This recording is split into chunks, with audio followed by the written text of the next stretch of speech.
seorang yang mengajarkan kitabullah itu gajinya, kalau kita rupiahkan di zaman sekarang itu puluhan juta.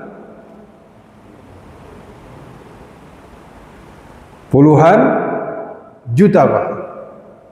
Bagaimana penghargaan mereka kepada orang-orang yang mengajarkan kitabullah. Kenapa?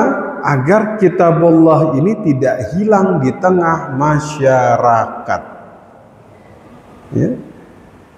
Jadi ketika kita berbicara mereka ikhlas, Pak. Tapi kitanya yang kemudian memperhatikan inian mereka. Beda kalau zaman sekarang. Penghargaannya lebih tinggi justru kepada orang-orang yang menyelewengkan manusia dari jalan Allah. Betul? Betul? Nah, makanya zaman dulu Abbasiyah dan Umayyah itu perhatian mereka kepada orang yang mengajarkan kitabullah itu luar biasa, Pak. Bayarnya pakai dinar, Pak. Apakah mereka kemudian tidak ikhlas? Mereka ikhlas. Cuman penghargaannya itu sangat tinggi. Agar apa? Agar perhatian manusia terhadap agama ini itu tetap terjaga. Ya. Jadi ketika kemudian kita cuman tadi beberapa syaratnya dia tetap harus ikhlas. Ya. Misalnya, ya orang ngajar kitabullah harus ikhlas. Antum nggak boleh terima. Kita nggak boleh bayar dia sama sekali. Apa yang terjadi?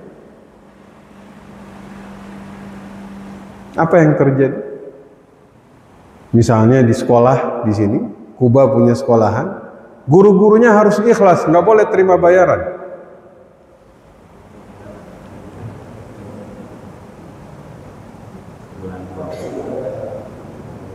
Selesai, Pak.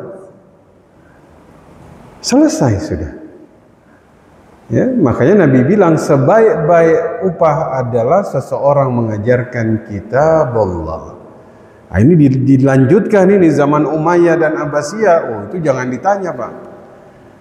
Penghargaan mereka kepada orang yang mengajarkan kitabullah, oh luar biasa.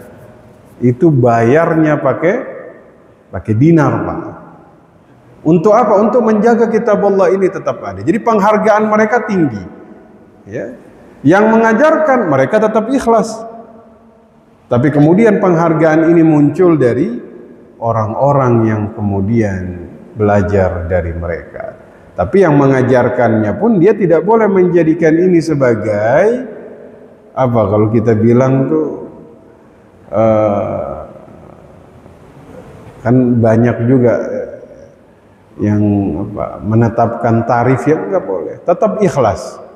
Ya, tapi dari kita penghargaan kita yang kemudian harus kemudian kita menghargai usaha mereka di dalam dakwah. Bahkan mereka yang mengajarkan kitabullah masuk di dalam asnaf zakat fisabilillah. Betul? Nah, begitu kira-kira. Wallahu alam bissawab. Wallahu alam. Ya, mudah-mudahan Allah mudahkan. Allah berikan keikhlasan kepada kita semua. Ya kadang miris juga, Pak. Kalau kita lihat ya, ada seseorang ngajar ngaji, ya, Masya Allah kita hargain cuman berapa, Pak. Tapi ketika ada orang datang disuruh nyanyi, sejam bayarannya berapa? 150 juta.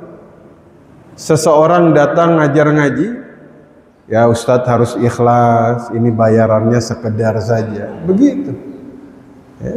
Kita harus kemudian punya penghargaan yang tinggi kepada mereka yang mengajarkan kitabullah. Mereka ikhlas. Tapi kita yang kemudian harus punya penghargaan kepada mereka. Ya ini ironis juga, Pak. Ya. Yang nyanyi sejam 150 juta. Masya Allah. Kiai-kiai kita di kampung ngajar ini. Ya. Begitu. Wallahu a'lam bishawab. Wallahu a'lam. Silakan, ada lagi.